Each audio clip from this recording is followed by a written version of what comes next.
Pues buenos días y muchas gracias por acompañarnos en este segundo día del seminario sobre género y universidad.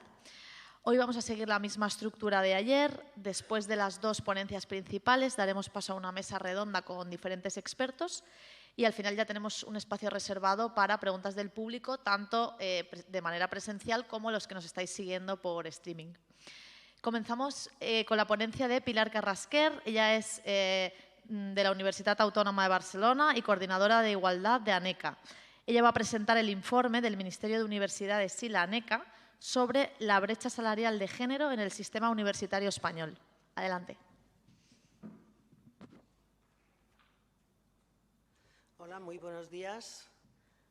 En primer lugar, agradecer la posibilidad de estar aquí compartiendo una parte de esta mañana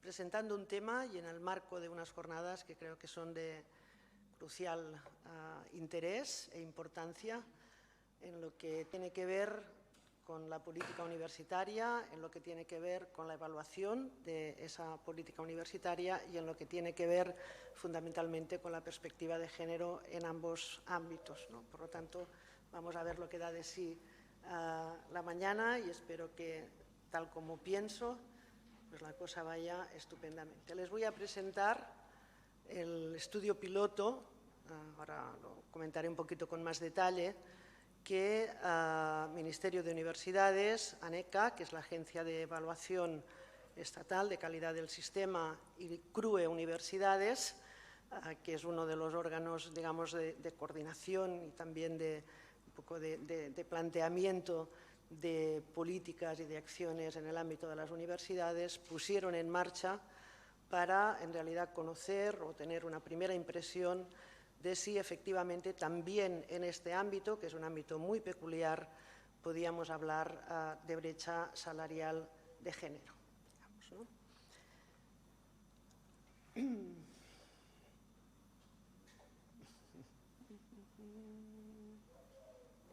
Bueno.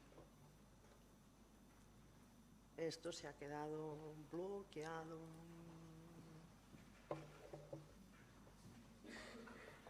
¿No le funciona? No.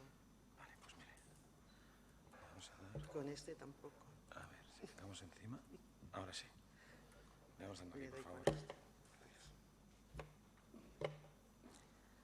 Bueno, superados, como siempre, estos imponderables técnicos. Primera pregunta, ¿por qué analizar la brecha salarial en las universidades? Y aquí hay un concepto a destacar, que es la idea de transparencia. No es solo una iniciativa, digamos, española o estatal, forma parte de toda una serie de trabajo a nivel de la Unión Europea que después de 30, 35, 40 años de políticas de igualdad llega a la conclusión de que quizá esas políticas no están funcionando como deberían y quizá cabría insistir de alguna manera en otros aspectos que nos permitieran dos cosas. Una, monitorizar de otro modo qué está ocurriendo y segundo, abrir nuevas posibilidades de intervención en todos los campos. Y es en ese contexto que se destapa el tema de la posible brecha salarial, un fenómeno conocido, estudiado, pero que no había sido objeto de atención prioritaria por parte de las instituciones europeas en materia de género. Se entiende que a través de esta idea de transparencia, a través de conocer que ganamos hombres y mujeres cuando trabajamos de alguna manera fuera de casa, íbamos a lograr un triple objetivo, o se iba a lograr un triple objetivo. Por un lado, visibilizar quizá esas diferencias a través de un indicador, como comentaré después, pues quizá demasiado sintético, que quizá pretende medir demasiadas cosas a la vez, pero que tiene pues, de alguna forma ese interés de con una cifra, como veremos en los resultados, pues resumir cuál es la situación en un contexto laboral determinado desde el punto de vista de la igualdad de hombres y mujeres. Por lo tanto, visibilidad de esas posibles desigualdades, conocimiento desde una óptica distinta de por qué se pueden de alguna forma producir y, en este sentido, facilitar también herramientas para la intervención, no solo a nivel global, no solo a nivel de las políticas locales, regionales, entre comillas, estatales o europeas, sino también a nivel de las propias instituciones, sean empresas o, en nuestro caso, universidades, ¿no? Bueno, dicho esto, para contextualizar, la otra pregunta que creo que es relevante sería, bueno, pero ¿existe o puede existir brecha salarial de género en las universidades? Y esta es una pregunta que no es una pregunta baladí, especialmente cuando estamos en un sistema que es fundamentalmente, o en lo fundamental, un sistema público, donde el empleo se rige además también justamente por los principios y aparentemente las garantías que este tipo de empleo tiene desde el punto de vista de la transparencia, desde el punto de vista de la equidad en la evaluación, desde el punto de vista, digamos, de una mirada a los méritos, a los currículums que se aportan en estos casos aparentemente neutra y no sesgada, ¿no? Entonces, en este sentido, la pregunta un poco en el caso de las universidades y en este contexto es, bueno, en realidad esa transparencia y esos méritos formalmente, digamos, iguales, son una fórmula ganadora. Eso nos hace pensar que no va a haber brecha en este contexto. Avanzo que aquí, como en otros países, la respuesta es obviamente negativa. De momento, ni solo la transparencia, ni solo el mérito, tal como está entendido, garantizan, digamos, que no haya brecha salarial de género en este contexto, ¿no? Esta es una pequeña frase de digamos, una de las instituciones que en el caso de la Gran Bretaña es uno de los países que dentro del contexto europeo, ahora con el Brexit es más complicado decirlo así, pero que lleva, digamos, una cierta trayectoria, no de muchos años, pero sí una cierta trayectoria monitorizando el tema de la brecha salarial en las propias universidades. Es, vamos a llamarlo, cuasi obligado a hacer públicas esas cifras, las cifras salariales por parte de las universidades, por lo tanto tienen un cierto recorrido en este trabajo. Y bueno, por más que aparentemente por un trabajo igual o de igual valor, ese concepto que entra en juego a la hora de analizar la brecha, por más que la ley lo diga, la realidad es que hay diferencias salariales entre mujeres y hombres. En torno al 15%, en ese momento, 2019, de donde sale la cita, la última es 2020, publicada, y está más o menos en patrones similares, aunque con diferencias entre las universidades. Muy brevemente, para recordar, porque estoy dando por hecho que todo el mundo sabe qué es la brecha salarial de género, para recordar qué es, pues me limitaría a decir que es un poco, a mi modo de ver, un indicador de las desigualdades de género. No es una varita mágica que nos permite conocer o saber de todo, es un indicador más, entre otros, que nos permite captar, quizá con ese valor de ser un indicador muy resumido, muy sintético, cuáles pueden ser esas desigualdades. La brecha es siempre un fenómeno multidimensional y esta es una idea que me gusta repetir, porque a veces tenemos una visión demasiado estrecha de qué es la brecha, ¿no? Y quizá demasiado optimista. Al final, en esa cifra, sea el 15%, el 20% o el 3%, acaban, digamos, interactuando muchos elementos, que en realidad, y quizá este es uno de los aciertos de esta política europea, pues acaban de tener sentido justamente en ese nivel más micro, sea en la empresa o sea en la propia universidad, ¿no? De ahí que las instancias europeas, pues de alguna manera, indiquen que es necesario hacer esta tarea no solo a nivel macro, a nivel global, sino también que cada una de estas empresas o cada una, en este caso de las universidades, pues lleve a cabo su propia monitorización de la brecha. Entran en juego factores culturales, institucionales, de segregación, de dónde estamos las mujeres y los hombres, de alguna manera, en ese entorno. Entra en juego un elemento fundamental que en mi campo denominamos de división sexual del trabajo. ¿Y esto por qué es así, ¿no? ¿Qué impacto puede tener esto? Pues un impacto clarísimo, porque las dedicaciones, porque los tiempos, porque las cargas de alguna forma son distintas para mujeres y para hombres, e incluso en el ámbito universitario acaban pasando factura en términos de carrera y en términos de brecha. Por lo tanto, este pequeño recordatorio, un poco para saber qué es la brecha y poner en común de alguna forma esta idea. ¿Cómo se ha llevado a cabo este estudio piloto? Muy brevemente tenéis el informe publicado en el Ministerio de Universidades y se puede acceder ahí. Fue una aproximación costosa pero modesta, ¿no? Fue un primer paso, fue un piloto. Avanzo que estamos ya trabajando en la segunda oleada, ya para todas las universidades públicas. En esta ocasión participaron una veintena de universidades ilustrativas de distintos perfiles de universidad, más investigadoras, más docentes, más grandes, más pequeñas, etcétera, que en realidad afectaba, cuantitativamente hablando, algo más de la mitad del total del PDI, personal docente investigador de estas universidades, de las universidades públicas españolas, casi 60.000 personas, en una proporción de hombres y mujeres similar a la que da el conjunto del sistema en este sentido, ¿no? La idea fue partir de los salarios brutos anuales, aquí quizá después podamos entrar un poquito más en esta idea, a partir de los registros de nómina de las universidades. Los datos que tomamos en consideración fueron los datos 2020.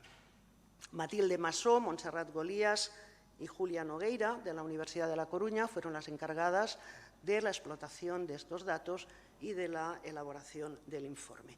¿Qué hemos tenido en cuenta, digamos, a la hora de llevar a cabo este estudio? Pues un poco nos hemos quedado a medio camino entre lo que la legislación española identifica como las necesidades básicas para cumplir con la exigencia del registro retributivo, que de alguna manera pues hoy las empresas deben poner encima de la mesa, y lo que esta misma legislación identifica como auditoría retributiva, ¿no?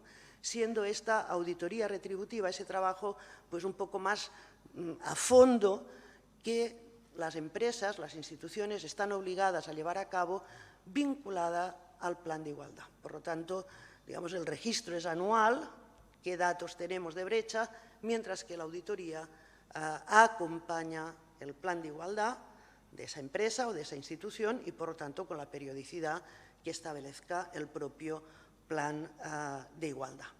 En esta aproximación a la brecha de género destacan dos conceptos que son fundamentales.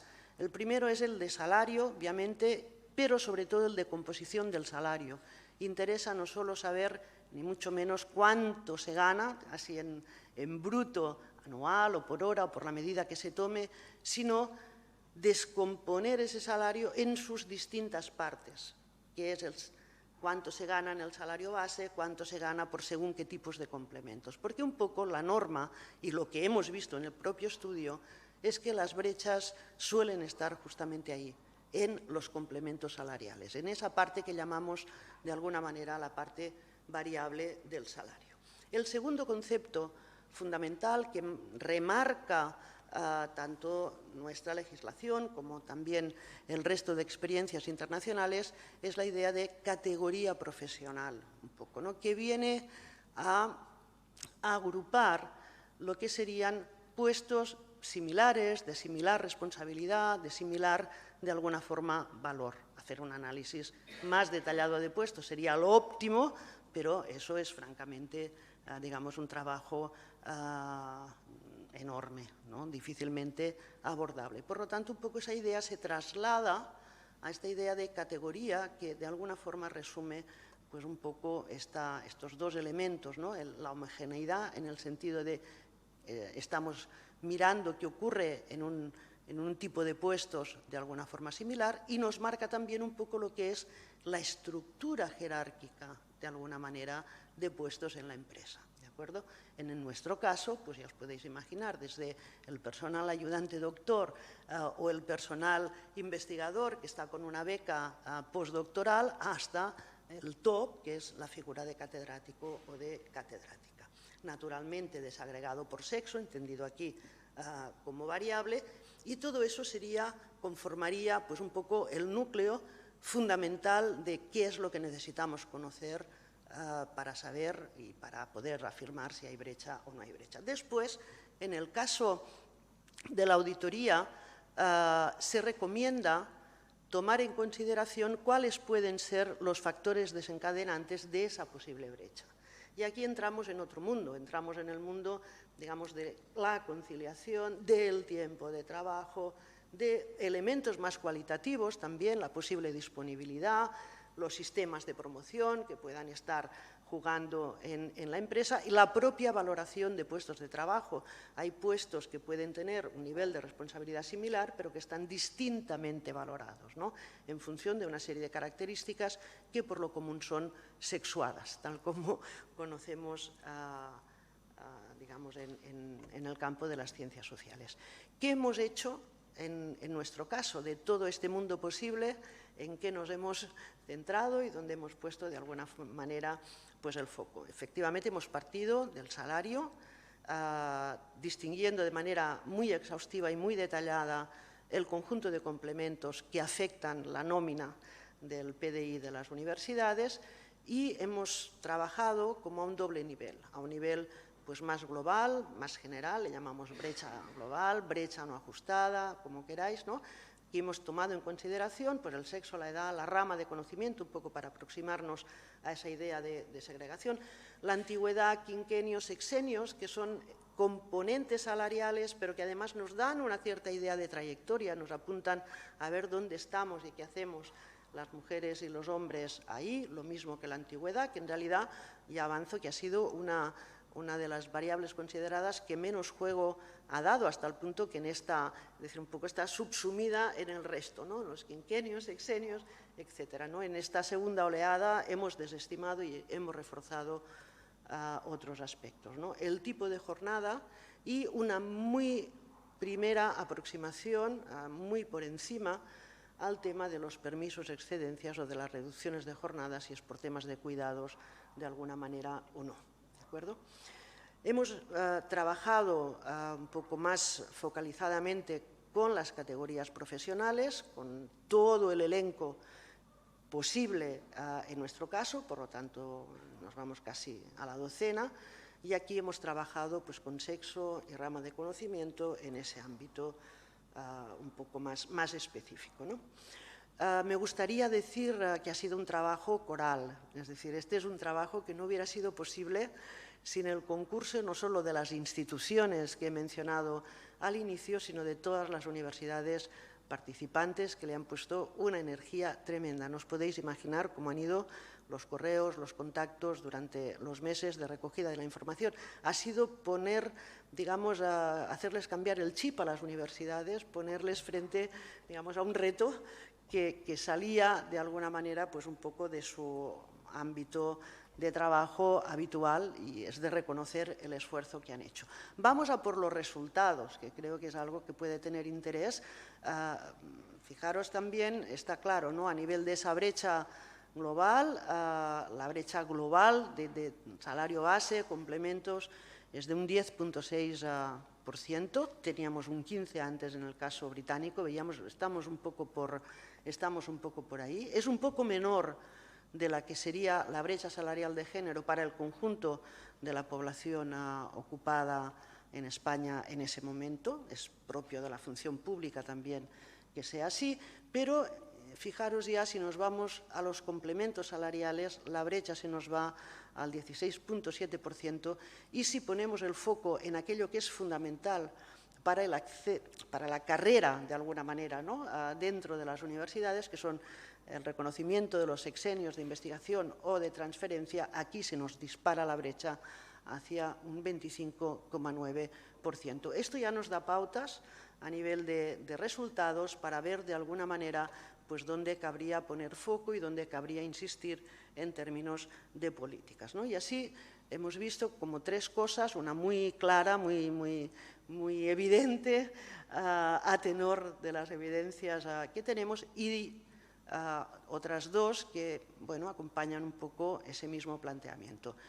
detectamos brechas más elevadas al inicio y al final de la carrera académica. Por lo tanto, esto nos está llamando la atención sobre que las mujeres tenemos mayores dificultades para consolidarnos en el ámbito académico, pero a lo largo del tiempo tenemos también mayores dificultades, digamos, para saltar a esa categoría superior, en la misma medida que ocurre en el conjunto de Europa. Ese es el famoso gráfico de tijeras que podéis de alguna manera ver y comprobar en los datos de She Figures que se publican cada 3 años por parte de la Unión Europea, monitorizando dónde estamos hombres y mujeres en la academia, ¿no? Por lo tanto, identificamos esos dos focos, el inicio y el final de la carrera, como focos, digamos, donde se producen rémoras particulares en relación al estar de las mujeres PDI en las universidades y que nos llaman la atención o nos, digamos, orientan hacia la idea de que habría que trabajar en políticas que facilitasen de alguna forma ese primer acceso y consolidación y, por descontado, también después la trayectoria. Fijaros, son el grupo de edad en el que la brecha es más elevada, son los 30-39 años, coincide en el caso de las universitarias y de las PDI con el periodo, de alguna manera, de la primera maternidad y, por lo tanto, ahí también nos está indicando un poco qué aspectos debemos considerar, ¿no? Destaca, está claro, lo he comentado ya, la importancia de los complementos específicamente de producción científica. No hay esa brecha tan alta cuando nos fijamos en los quinquenios docentes, por ejemplo, pero sí la hay en aquello que constituye, pues, la piedra de toque de la carrera profesional en el caso de las universidades. Desde el punto de vista de la segregación, digamos, más horizontal, en qué áreas están las mujeres, dónde están, pues algo que también empieza a notarse en la literatura especializada, la segregación influye, pero fijaros que, digamos, ciencias, pero artes y humanidades y ciencias de la salud, es decir, ámbitos donde el grado de feminización es distinto, están dando brechas muy elevadas, ¿no? En cambio, está claro que también, en sentido contrario, ciencias sociales, por ejemplo, que es una de las áreas donde hay mayor paridad entre mujeres y hombres, es de las áreas donde hay menos distancia, menos brecha. He comentado que el estudio nos apunta a algunos elementos de interés para poder hacer lo que finalmente es importante en estos casos, ¿no? Que es trabajar para mejorar esa situación. Pero también es sensato, ¿no? Y es bueno conocer qué posibles limitaciones y cómo mejorar de alguna forma ese conocimiento, ¿no? En este sentido, yo diría que la muestra es suficiente para empezar, pero limitada, es decir, son 20 de unas 50 y tantas universidades públicas españolas, por eso nos vamos a ir a todas ellas en esta segunda oleada. Os comentaba que ha sido un trabajo que se ha planteado desde una cierta modestia. No hemos tomado en consideración todos los factores que sabemos y con el detalle que nos gustaría que pueden estar influyendo en la brecha. Es una primera mirada, es un poco en la línea esta que os comentaba del registro. Vamos a tener, pues, una primera idea de cómo están las cosas y, francamente, la recogida de datos ha sido enormemente costosa. Nos ha ayudado esta experiencia a poderla mejorar de cara a esta segunda oleada. Con todo, sí que parece que es un buen punto de partida para trabajar, sobre todo ahora comentaré un poquito más en este tramo final, si tenemos en cuenta que los resultados obtenidos son bastante concordantes con los que se están obteniendo en otras investigaciones, aunque de distinto alcance a la nuestra, ¿no? En este sentido, son resultados que efectivamente nos invitan a pensar, y a las instituciones públicas pertinentes, que son unas cuantas también, pues actuar un poco en esta dirección, ¿no?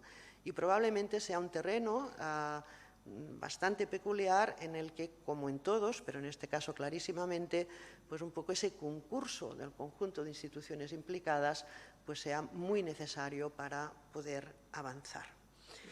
Me gustaría ahora detenerme en estos minutos, yo entiendo ya finales, un poco en intentar responder a esta pregunta, ¿qué aporta el conocimiento de la brecha y en las universidades, en ese doble nivel, y dónde estamos desde el punto de vista del conocimiento sobre ello en este punto, ¿no? Y aquí me gusta recordar algo que parece obvio, pero que no lo es, y menos en el caso de una institución tan peculiar como son las universidades. Como decía Joan Acker, las organizaciones, incluidas las universidades, son organizaciones sexuadas, están connotadas de alguna manera por esos sesgos de distinto tipo de género que pueden acabar en diferencias o que pueden acabar en desigualdades entre, en este caso, hombres y mujeres en el ámbito universitario. Esta es una idea que hay que tener muy clara porque significa no solo trabajar, digamos, explícitamente, cuantitativamente, en una serie de políticas posibles, en una serie de intervenciones, significa también darle una vuelta a los imaginarios, a los valores, a las ideas que hay detrás, que a veces son, como sabéis, pues mucho más difíciles, ¿no?, de remover que no otros quizá aspectos, ¿no? En este sentido, parece que a tenor de la investigación hecha hasta ahora, especialmente que yo conozca británica, se ha hecho alguna cosa en Estados Unidos también, la transparencia tiene un impacto positivo en la brecha, en el sentido de que la hace disminuir, por razones que son muy variadas, desde tomar conciencia de ello, desde las políticas que se puedan de alguna forma pues poner en marcha y aplicar, hasta ser más consciente de esos posibles sesgos de género que se producen, ¿no? Justamente estábamos comentando antes con María Bustelo, antes de entrar, el excelente trabajo que hicieron también con Olga Salido, de alguna manera evaluando, viendo qué había pasado con un tramo de transferencia que se planteó hace unos años como experiencia piloto y que arrojó unos resultados para nada positivos para las mujeres, ¿no? Hay que trabajar, una de las conclusiones, ella puede explicarlo después si quiere con mayor detalle, fue justamente eso, ¿no?, esos sesgos a veces inconscientes que la literatura identifica y que aquí también son compartidos, ¿no? En este sentido, el estudio da herramientas para la acción, especialmente en términos, primero, de la bondad de tener en cuenta no el salario en el sentido agregado, sino esos distintos componentes para poder desmenuzar y poder ajustar de alguna forma las actuaciones. Esa es, digamos, un denominador común en la investigación sobre el campo. Es ahí, en los sexenios de producción científica, aquí le llamamos sexenios, son otro tipo de incentivos o premios en otros sistemas universitarios, donde radica de alguna forma uno de los problemas. Tema de fondo, el trabajo de cuidados. Y aquí sencillamente me gustaría medio minuto para decir dos cosas. Este es un trabajo que afecta de manera muy directa en todo lo que concierne a la maternidad, ese proceso en ese momento, digamos, de la vida, pero llamaría la atención de un segundo elemento, y es que una vez los niños o las niñas están aquí, se quedan y, por lo tanto, ese cuidado es cotidiano y en el día a día. Y segundo, que más allá de los niños y las niñas, más allá de la maternidad, a las mujeres a una determinada edad nos suele sobrevenido otro tipo de cuidado, que es el de los mayores. Y por lo tanto, ahí también, pues ese puede ser un elemento que en ciertos momentos de la carrera desincentive el que las mujeres pues sigan más adelante o no. Todos estos indicios son consistentes, como os decía, con otro tipo de investigaciones y requieren de esa un poco actuación a todos los niveles. Termino pensando en el futuro. La noticia que he dado al inicio de que estamos en la fase ya final de recogida de datos de lo que será el primer estudio en todas las universidades públicas españolas. Esperamos tenerlo hacia primeros de año, por lo menos en sus primeras versiones, y que a las instituciones participantes estos resultados que ya tenemos pues, nos están interpelando, las están interpelando en términos de dos cuestiones fundamentales. Una, de cómo afrontar el reto de la evaluación y esos sesgos más objetivos o menos que podemos identificar. Y dos, cómo se puede trabajar en la idea de una carrera académica no sexuada, es decir, no solo que garantice pues, una cierta estabilidad, que garantice una serie de condiciones laborales para hombres y mujeres, sino que además cumpla con este requisito, ¿no? Quería terminar con una imagen. Las imágenes estas de igualdad son siempre las mismas y muy conocidas, y en realidad me ha gustado esta porque me da la idea de que bueno, hemos hecho un primer paso que espero pueda mover como las fichas del dominó y pueda abrir un proceso en cascada que nos permita no solo avanzar en el conocimiento, sino también pues un poco poner fil a la agulla, hilo en la aguja, ¿no?, para hilvanar políticas que puedan afrontar esa situación. Muchas gracias.